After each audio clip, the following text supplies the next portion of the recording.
प्रसिद्ध पर्यावरण अनुकूल बुटीक होटल है जो कोलकाता के औद्योगिक जिले के बिल्कुल बीच में है। मेरी रात अच्छी बीती और अब मैं इनके रेस्टोरेंट कासा किचन में आई हूँ। ये एक शाकाहारी रेस्टोरेंट है और यहाँ बुफे लगाया जाता है। मैंने भारतीय खाना बहुत खाया पर बहुत दिनों से पश्चिमी तरीके का नाश्ता नहीं किया, तो अब मैं यहाँ का खाना खाऊंगी और देखूंगी कि यहाँ के खाने पर यूरोपियन असर कैसा हुआ है।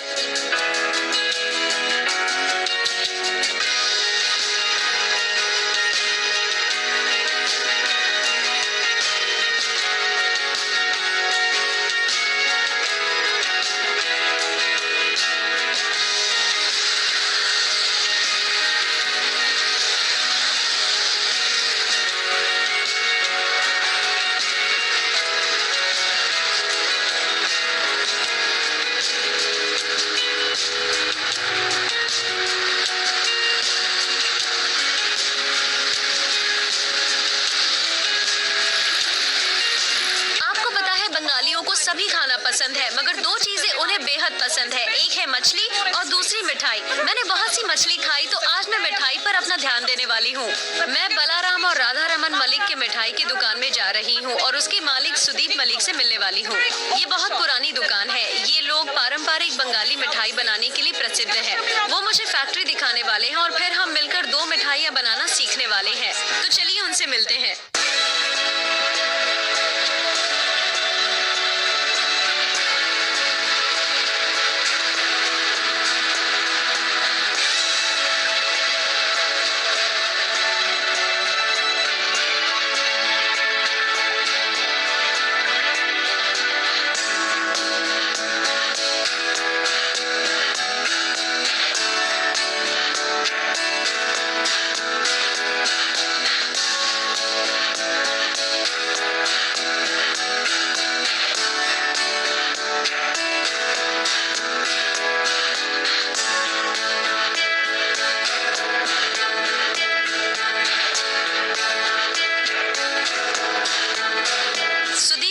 फैक्ट्री घुमाई और मुझे मशीनरी दिखाई। उन्होंने मुझे बताया कि उनके पास अब इतने लोग हैं कि वो हर घंटे 5000 मिठाइयाँ बना सकते हैं। शायद यही वजह है कि अब ये मिठाइयाँ घरों में नहीं बनती और भुलाई जा रही हैं।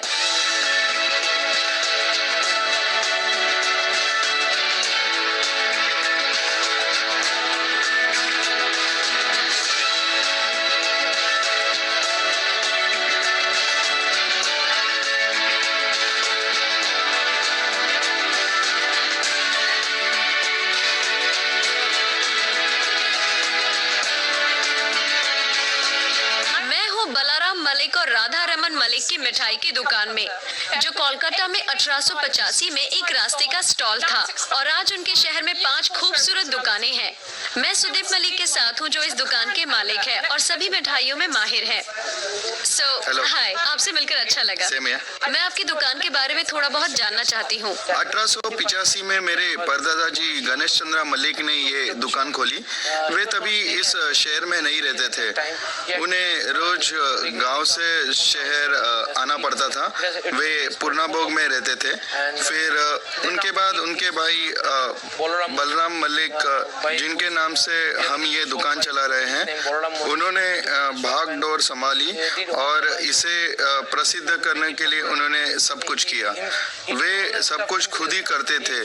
वे खुद सारी चीजें खरीदते थे, खुद बनाते थे और खुद ही बेचते थे और वे अकेले ये सब चलाते थे। उनके बाद मेरे पिताजी प्रदीप मलिक आए और उन्होंने इस दुकान को बहुत ही बड़ा किया। अब मैं इसे आगे बढ़ा रहा हूँ। ये संदेश है और ये चना और नॉलिंग गुड़ से बनता है। नॉलिंग गुड़ असल में खजूर का गुड़ है। ये मिठाई हमारे दुकान में मशहूर है। अगर मैं इसे तोड़ूं तो हमें अंदर खजूर का पाक मिलेगा।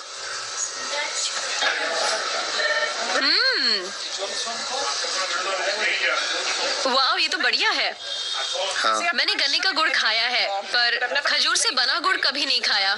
हम इसे नॉलिंग गुड़ कहते हैं बंगाली में। तो क्या ये मिठाई बहुत कठिन है और लोग इसे घर पर नहीं बना सकते हैं?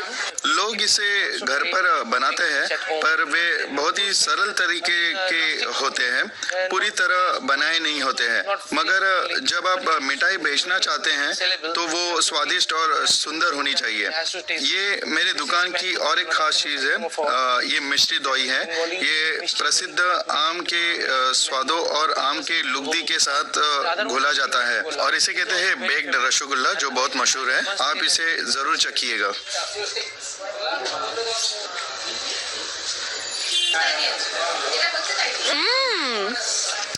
वाओ, मैंने बहुत सारे रसगुल्ले खाए हैं, जैसे पीले वाले, सफेद वाले, मगर ये एकदम हटके है और इसमें इलायची का स्वाद बढ़िया है। वाओ, मुझे पता लगा है कि आप हर तरह की मिठाई में माहिर हैं, खासकर पारंपरिक मिठाई में। हाँ। तो आज हम क्या बनाने वाले हैं? हम चनार पायस बनाने वाले हैं। ये भी पारंपरिक मिठाई है। इसमें चने को गाढ़े दूध में पकाया जाता है। ये बनाने में आसान है पर बहुत ही पारंपरिक है। दूसरा है सीताभोग। ये भी आपको शहर में कहीं नहीं मिलेगा। लोग इसे गांव में बनाते हैं और ये बहुत स्वादिष्ट है। वाओ, मुझे मिठाई बहुत पसंद है और ये मुझे बहुत अच्छा लग रहा है। हम गए बलाराम और राधा रमन मलिक के मिठाई की दुकान पर। वो 1885 में खुला था और मैंने जाना कि एक रास्ते का स्टॉल था और आज उन्होंने शहर भर में कई दुकानें खोली है। ये कोलकाता की सबसे प्रसिद्ध मिठाई की दुकान है। मैं सुदीप मलिक से मिली और वो 5वीं पीढ़ी के मालिक हैं, जो हर मिठाई बनाने में माहिर है। और वो मुझे बता रहे थे कि ये दुकान इतनी प्रसिद्ध है कि दिवाली जैसे त्योहार पर लोगों की मिठाई खरीदने के लिए लंबी लाइन लग जाती है। वो सभी मिठाइयाँ बनाते हैं, ढेर सारे चॉकलेट्स, बहुत से आधुनिक मिठाई, मगर हमें उनके पारंपरिक तरीके की मिठाई में ज्यादा दिलचस्पी